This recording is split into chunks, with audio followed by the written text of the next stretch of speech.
Bom, então esse banho de drama, de arte dramática que eu recebi na Espanha, eu trouxe para o Brasil, trouxe para São Paulo, e aí comecei a tomar as providências, no sentido de que eu não queria mais ser advogada, eu não me sentia mais advogada. Só depois eu percebi, anos depois eu percebi que eu tinha feito esse curso mais por uma questão de cultura mesmo, que é o curso de Direito dá um show na cabeça da gente, e é muito bom. Então, eu realmente fui largando os trabalhos paralelos, pouco a pouco fui me afastando deles e fui voltando às preocupações literárias, não só no sentido de assistir, de ver os espetáculos teatrais que o Brasil já tinha, que São Paulo já recebia e tal, não só isso, como a minha preocupação, o meu desejo de eu mesma produzir coisas para o teatro. E não havia melhor lugar do que a Escola de Arte Dramática do Alfredo Mesquita para fazer isso. Por quê? Primeiro porque ela tinha já um lugar especial, com uma cena pequena, uma cena adaptada, uma cena pouco espaçosa, mas muito bem cuidada, muito bem selecionada, com luz especial, com música especial e com uns caras, umas pessoas. Mesquita era um deles. O outro era um professor que tinha vindo da Itália, da Versa, Alberto da Versa.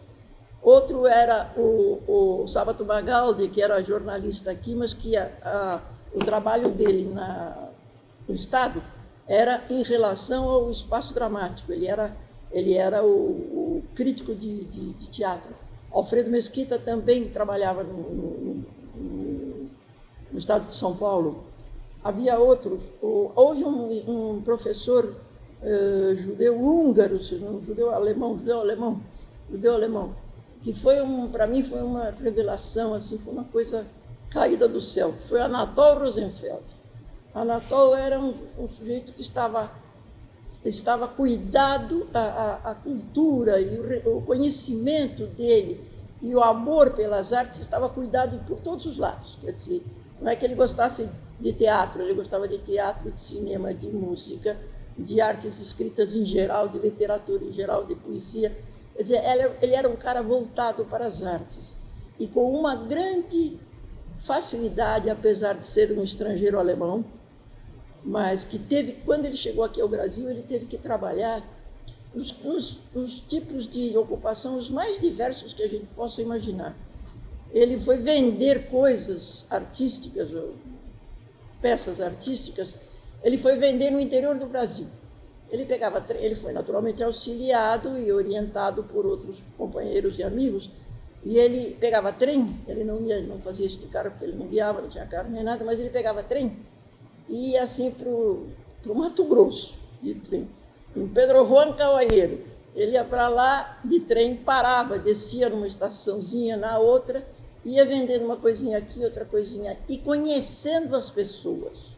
Ele foi conhecendo as pessoas com as quais ele se relacionava. E assim ele foi conhecendo o Brasil. E foi se embebendo do Brasil, onde morreu muito jovem, infelizmente. Mas foi um extraordinário professor de literatura, de um modo geral, e escreveu muito. Ele era amigo do Jacob Ginsburg, então ele escreveu muito para Perspectiva, se não estou enganado. A editora do Jacob era Perspectiva. Ele escreveu vários livros que passavam naturalmente por revisões, porque, claro, ele falava um português muito bom, mas escrever é outra coisa, né? Então ele passava por uma revisão do Jacob e ele foi publicando 2, 3, 4 livros relativos à arte dramática. E eu, aluna, naquele tempo, eu fiz 3 anos de curso como aluna da Escola de Arte Dramática, eu fui bebendo também Anatol, Jacó, Sábato, Alfredo Mesquita, Décio de Almeida Prado, toda gente boa que passava para nós os seus conhecimentos, o seu amor pelo teatro, principalmente. E assim fomos indo. Depois saímos de uma de um lugar, de uma acomodação que era muito pequena e muito pouco prática, e passamos para dentro do edifício que naquele tempo era da Pinacoteca, ou ainda é, ou agora é da Pinacoteca, mas enfim, aquele lindo edifício antigo que fica em frente à Estação da Luz e no qual nós tivemos acesso a um palcozinho de verdade, pequeno, mas de verdade, a um espaço para o público também pequeno, mas bom. E ali nós começamos, como alunos, eu e um dos meus companheiros alunos naquele tempo foi o Lauro César Muniz, um grande amigo. E aí nós começamos a nos aproximar do mundo da arte viva. Quer dizer, começamos a tentar fazer adaptações ou de acontecimentos reais que tinham eclodido naqueles dias, ou então de outros espetáculos que nós queríamos ver. Eu me lembro de um que eu e o Lauro César Muniz recebemos a incumbência de fazer um texto sobre um acontecimento necessário daquela época. Eu não me lembro mais, eu não sou capaz de dizer qual foi o acontecimento que a mim e ao Lauro César Muniz nos motivou de tal maneira que nós escrevemos um espetáculo com duas peças, uma do Lauro, uma minha, que chamou Nu para Vinícius. Esse Nu para Vinícius já tem sido visto e mostrado, eu dele também, mostrado em várias oportunidades e principalmente na televisão, que é uma coisa que a gente não tinha imaginado. A gente estava fazendo um espetáculo que a gente julgava que fosse para teatro. Mas o Nu para Vinícius foi, com certeza, a minha primeira tentativa de entrada na adaptação. Eu peguei, não me lembro mais como era a história, não era um texto dramático, não era um texto literário, era uma história, alguma coisa que tinha acontecido que foi o Lauro, não fui eu, desenterrou de algum jornal e trouxe para mim e disse: já pensou fazer uma peça sobre isso aqui? Eu falei: mas ótimo, vamos fazer, você vai fazer o quê? Eu vou fazer uma comédia. Ele gostava muito e gosta muito de fazer comédia, eu não, eu sou mais drama. Aí eu falei: então você faz a comédia que eu faço o drama. E assim foi, nós dois trabalhamos durante um mês e fizemos ambos as nossas peças. Foi, com toda certeza, a minha primeira adaptação. Lá na Espanha, eu tinha feito algumas coisas também, mas eram assim, ou era por cima, como foi, por exemplo, O Escorpião de Numância, que eu fiz aqui no Brasil, mas que foi sobre uma peça de Lope de Vega. Lope de Vega? Cervantes? Não, Lope de Vega. E eu fiz O Escorpião de Numância, que é uma adaptação de um texto de Lope, creio que é de Lope, não vou jurar, mas eu acho que chamado Numância só. Numância é uma cidade espanhola de antes da nacionalidade, vamos dizer assim. Era a época em que as coisas ainda eram terrenos, ainda eram espaços, ainda não tinham propriedade, né? Os espanhóis eram um pouco portugueses, os portugueses eram um pouco espanhóis, e tinha a França pelo meio e tal. Então, Numância é uma cidade situada num monte. A Espanha tem muito isso, muitas regiões montanhosas, e uma cidade pequena, como eram as cidades daquele tempo, e ela começa a ser atacada pelos romanos. Romanos quais? Esses romanos de 2, 3 séculos atrás, não, romanos de antes da existência de Roma, da existência da Itália, da existência dessa entidade política que se formou depois. Era uma gente que resolveu que, por que não, dar uma limpada naquela cidade zica que ficava em cima de um morro, e ali eles poderiam se apossar dessa terra, os romanos que vinham. Os romanos eram uma quantidade de gente, uma preparação de armas das pessoas, eram soldados. Vamos dizer, você pega 2.000 soldados e vai colocar a tomar conta de cercar um morro pequeno, e lá dentro tem 200 pessoas. Os numantinos, os que viviam em Numância mesmo, eram um número inferior e não estavam preparados, eles não tinham sido... Eles nunca tinham pensado que iriam ser cercados e conquistados como foram. Mas justamente essa tragédia, era uma tragédia na origem, mas eu fiz um drama. Esse drama foi evoluindo exatamente para mostrar o heroísmo e o desejo de defender a sua terra, a terra onde eles moravam, onde eles plantavam, onde eles casavam, tinham filhos, defender desses estranhos que chegaram assim porque sim, e tinham muito mais armas, muito mais possibilidades para lutar e tal.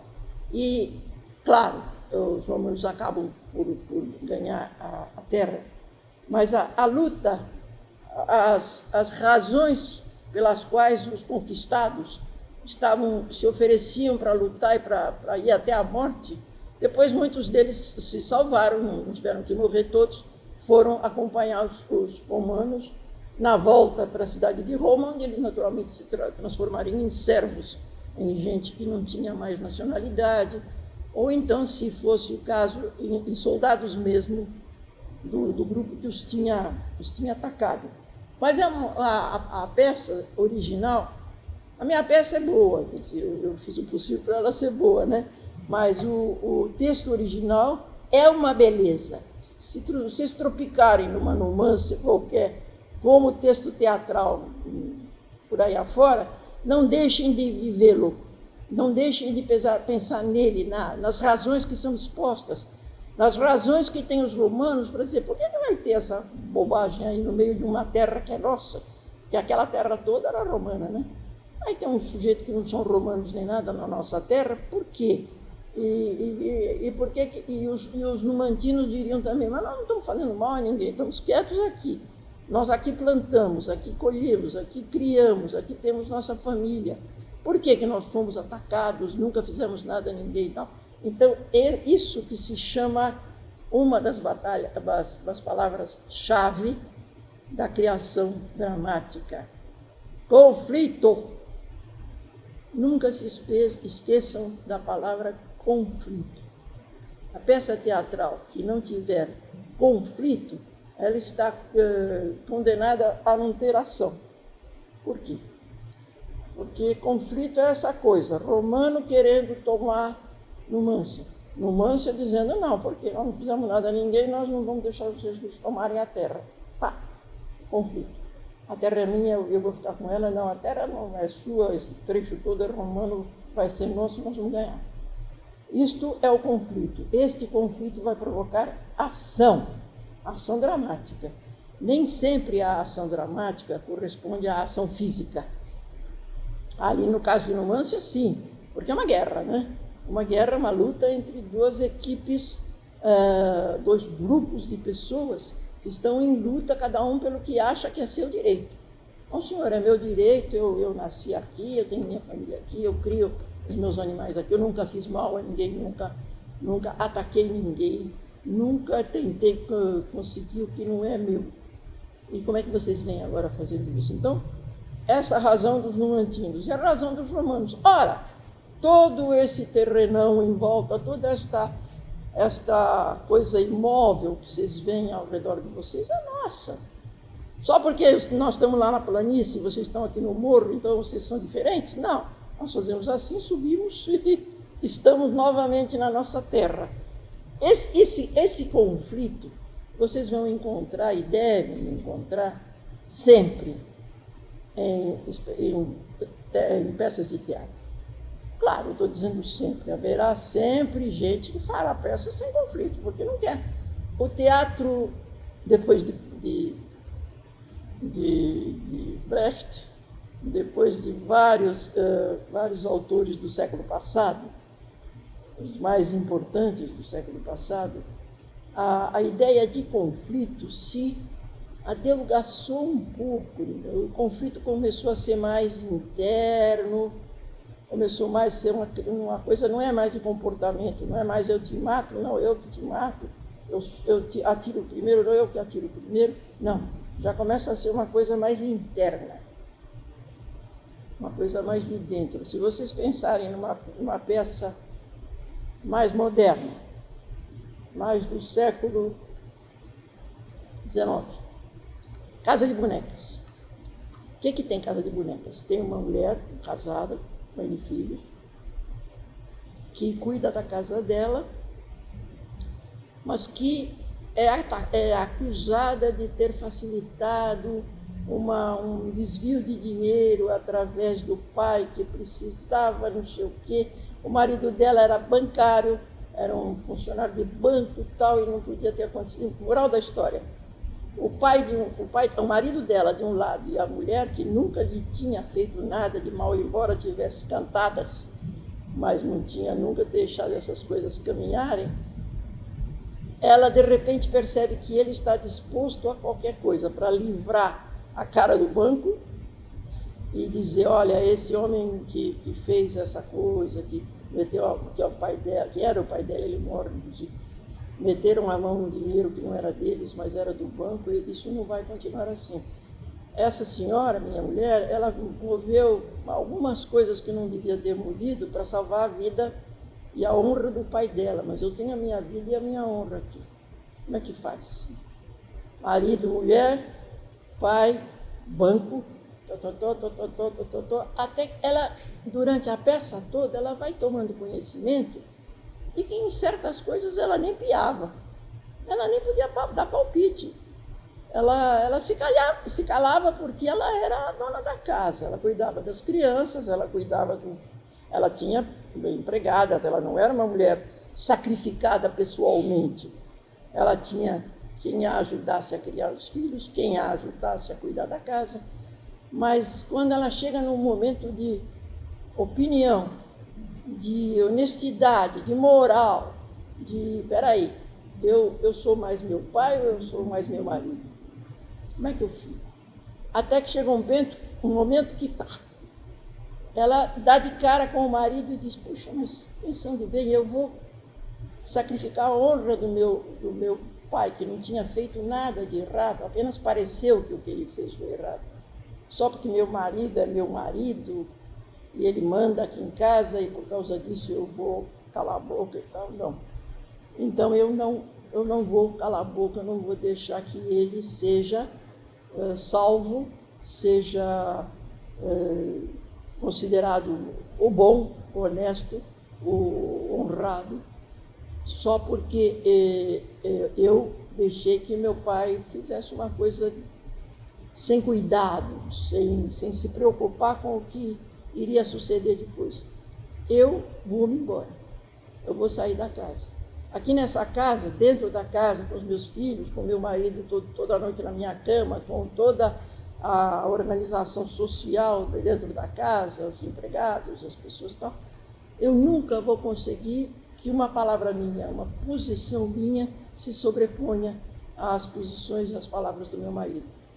Eu não estou repudiando meu marido, eu gosto dele ainda, eu sou dele, eu nunca fui de mais ninguém, mas eu vou sair daqui. Eu espero que eu, sozinha lá fora, fazendo alguma coisa com as minhas próprias mãos e com a minha própria cabeça, eu consiga liberar pela primeira vez a voz das mulheres. É importante que o autor de um texto teatral tenha noção bem clara do que ele deve apresentar com seus personagens.